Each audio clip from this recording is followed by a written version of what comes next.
ಏನೋ ಖುಷಿಯಾಗಿ 2025 ಬರಮಾಡ್ಕೊಂಡ್ಬಿಟ್ಟಿದ್ದೀರ. ಆದರೆ ಅದರ ಜೊತೆಗೇನೆ ನಿಮ್ಮ ಸಂಭ್ರಮದ ಜೊತೆಗೆ ಒಂದಿಷ್ಟು ಶಾಕ್ ಅಂತೆ. ಯಾವುದ್ರದ್ದು? ಬೆಲೆ ಏರಿಕೆ ಶಾಕು. ಯಾವ್ಯಾವ್ದ್ರ ಮೇಲೆ ಬೀಳುತ್ತೋ ಗೊತ್ತಿಲ್ಲ. ಈಗ ಲೆಕ್ಕದ ಪ್ರಕಾರ ಇವಿಷ್ಟು ಮೇಲ್ನೋಟಕ್ಕೆ ಕಾಣಿಸ್ತಾ ಇದೆ, ಕೊಟ್ಟಿರುವಂತಹ ಹೇಳಿಕೆ ಆಧಾರದ ಮೇಲೆ ಆಗಿರುವಂತಹ ಬೆಳವಣಿಗೆಗಳ ಮೇಲೆ.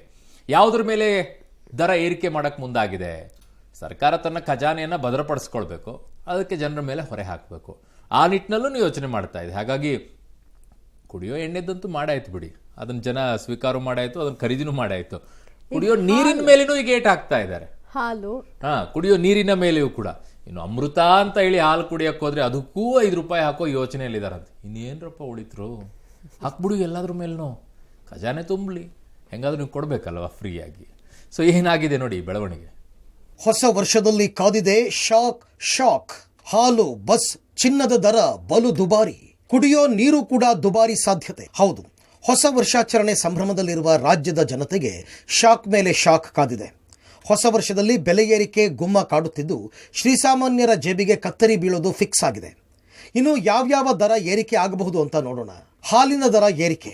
ಸಂಕ್ರಾಂತಿ ನಂತರ ದರ ಏರಿಕೆ ಆಗಬಹುದು. ₹5 ಏರಿಕೆಗೆ ಪ್ರಸ್ತಾವನೆ ಸಲ್ಲಿಕೆ.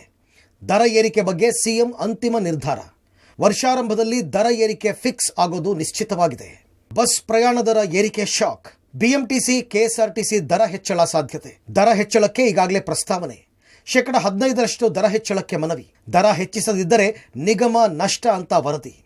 ದರ ಹೆಚ್ಚಳದ ಬಗ್ಗೆ ಸಂಕ್ರಾಂತಿ ನಂತರ ನಿರ್ಧಾರದ ಬಗ್ಗೆ ಸಾರಿಗೆ ಸಚಿವ ರಾಮಲಿಂಗಾರೆಡ್ಡಿ ಸುಳಿವು ಕೊಟ್ಟಿದ್ದಾರೆ. 4 ಬೋರ್ಡ್ ಅಧ್ಯಕ್ಷರು, ಉಪಾಧ್ಯಕ್ಷರು, ಮಂಡಳಿಲಿರ್ತಕ್ಕಂಥ ಎಲ್ಲ ಸದಸ್ಯರು ಅವರ ಖರ್ಚು ವೆಚ್ಚಗಳನ್ನು ನೋಡಿ ಎಷ್ಟು ಏರಿಕೆ ಮಾಡಬಹುದು ಅಂತ ಸರ್ಕಾರಕ್ಕೆ ಕಳಿಸ್ತಾರೆ. ಸರ್ಕಾರ ನಿರ್ಣಯ ತಗೊಳ್ಳುತ್ತೆ. ಚಿನ್ನದ ದರ 1 ಲಕ್ಷ ಸಮೀಪ. ಈ ವರ್ಷ ಶಾಕ್ ಮೇಲೆ ಶಾಕ್. ಹಾಲು, ಬಸ್ ದರ ಏರಿಕೆ ಬೆನ್ನಲ್ಲೇ ಚಿನ್ನದ ದರವು ಹೆಚ್ಚಳವಾಗುವ ಸಾಧ್ಯತೆಗಳಿವೆ. ಆರ್ಥಿಕ ತಜ್ಞರು ಹೇಳೋ ಪ್ರಕಾರ 10 ಗ್ರಾಂ ಚಿನ್ನ ಈ ವರ್ಷ ₹1 ಲಕ್ಷ ತಲುಪುವ ಸಾಧ್ಯತೆಗಳು ಇವೆ. 1 ಲಕ್ಷ ಸಮೀಪಕ್ಕೆ ಚಿನ್ನದ ದರ. ಈ ವರ್ಷಾಂತ್ಯಕ್ಕೆ ಚಿನ್ನದ ದರ ದುಬಾರಿ. 10 ಗ್ರಾಂ ಚಿನ್ನ ಲಕ್ಷ ತಲುಪುವ ಸಾಧ್ಯತೆ.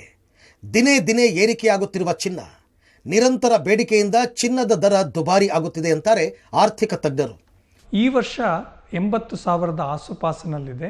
ಮುಂದಿನ ವರ್ಷ ಮುಗಿಯೋದ್ರೊಳಗಡೆ ಇದು 1 ಲಕ್ಷ ಮುಟ್ಟುತ್ತಾ ಅಂತಂದರೆ ಹೆಚ್ಚು ಕಡಿಮೆ ಮುಟ್ಟುತ್ತೆ ಅಂತಲೇ ಹೇಳ್ಬೋದು. ಯಾಕೆ ಅಂತಂದರೆ ಒಂದು ಯುದ್ಧದ ವಾತಾವರಣ ಇರ್ಬೋದು, ಇನ್ನೊಂದು ಉತ್ಪಾದನಾ ವೆಚ್ಚ ಇರ್ಬೋದು, ಮೂರನೇದಾಗಿ ನಮ್ಮ ದೇಶ ಇತರ ದೇಶಗಳೊಂದಿಗೆ ರೂಪಾಯಿಗಳಲ್ಲಿ ಮಾಡುತ್ತಿರುವಂಥ ವಹಿವಾಟಿನಲ್ಲಿ ಏನಾಗ್ತಾ ಇದೆ, ಆಯಾ ದೇಶಗಳು ಅಷ್ಟು ರೂಪಾಯಿಗಳನ್ನು ಖರ್ಚು ಮಾಡೋಕ್ಕಾಗ್ತಾ ಇಲ್ಲ ಅಂತ ಅದನ್ನು ಮತ್ತೆ ಚಿನ್ನದಕ್ಕೆ ಕನ್ವರ್ಟ್ ಮಾಡ್ತಾ ಇದೆ. ಹಾಗಾಗಿ ಚಿನ್ನದ ಬೇಡಿಕೆ ಜಾಸ್ತಿ ಆಗ್ತಾ ಇದೆ. ಎಲ್ಲಿ ಬೇಡಿಕೆ ಇರುತ್ತೋ ಅಲ್ಲಿ ಮತ್ತೆ ಬೆಲೆ ಜಾಸ್ತಿ ಆಗ್ತಾ ಹೋಗ್ತದೆ.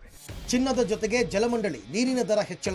ಚಿನ್ನದ ಜೊತೆಗೆ ಜಲಮಂಡಳಿ ನೀರಿನ ದರ ಹೆಚ್ಚಳಕ್ಕೆ ಇಂಧನ ಇಲಾಖೆ ವಿದ್ಯುತ್ ದರ ಹೆಚ್ಚಳ ಮಾಡೋದಕ್ಕೆ ಮುಂದಾಗಿವೆ. ನೀರಿನ ದರ ಏರಿಕೆಯಾಗೋ ಸಾಧ್ಯತೆ. ಸಾಕಷ್ಟು ವರ್ಷದಿಂದ ನೀರಿನ ದರ ಹೆಚ್ಚಳವಾಗಿಲ್ಲ. ಜಲಮಂಡಳಿ ನೀರಿನ ದರ ಏರಿಕೆ ಸಾಧ್ಯತೆ. ಸರ್ಕಾರಕ್ಕೆ ದರ ಏರಿಕೆ ಪ್ರಸ್ತಾವನೆ ಸಲ್ಲಿಕೆ. ಈ ವರ್ಷ ನೀರಿನ ದರ ಹೆಚ್ಚಳವಾಗುವ ಸಾಧ್ಯತೆ. ರಾಜ್ಯಕ್ಕೆ ಕಾದಿದೆಯಾ ಕರೆಂಟ್ ಶಾಕ್. ವಿದ್ಯುತ್ ದರ 3 ವರ್ಷಕ್ಕೆ ಪೂರಕವಾಗಿ ಏರಿಕೆ ಸಾಧ್ಯತೆ. ಕೆಇಆರ್ಸಿ ಮುಂದೆ ಪ್ರಸ್ತಾವನೆ. 3 ವರ್ಷಕ್ಕೆ ಸೇರಿ ಒಂದೇ ಬಾರಿಗೆ ದರ ಏರಿಕೆ ಆಗುವ ಸಾಧ್ಯತೆಗಳು ಇವೆ. ಒಟ್ಟಿನಲ್ಲಿ ದರ ಹೆಚ್ಚಳ ಬಿಸಿಗೆ ಅನಿವಾರ್ಯವಾಗಿ ಜನ ಒಗ್ಗಬೇಕಿದೆ. ಪವಿತ್ರ, ಮೆಟ್ರೋ ಬ್ಯೂರೋ, ಪಬ್ಲಿಕ್ ಟಿವಿ. ಗುಮ್ಮ ಬಂತು ಗುಮ್ಮ ಅನ್ನುವಂಥದ್ದು ಕತೆ ಆದ್ರೆ ಒಳ್ಳೇದು ಅಂತ ನಮಗನ್ನಿಸ್ಬಿಡುತ್ತೆ. ಎಪಿಸೋಡ್ ವೈಸ್ ಜಾಸ್ತಿ ಆಗ್ತಾ ಇದೆಯಲ್ಲ, ಒಂದೊಂದು ಸೀಸನ್ ಇಟ್ಕೊಂಡ್ಬಿಟ್ಟಿದ್ದೀರಾ ಅಂತ.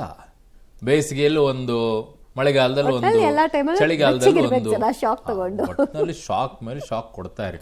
ಅವ್ರು ನೋಡಿದ್ರೆ ಕೇಂದ್ರದವರು ಒಂದು ಶಾಕ್ ಕೊಡ್ತಾರೆ, ರಾಜ್ಯದವ್ರು ನೀವು ನೋಡಿದ್ರೆ ನೀವು ಒಂದು ಶಾಕ್ ಕೊಡಿ.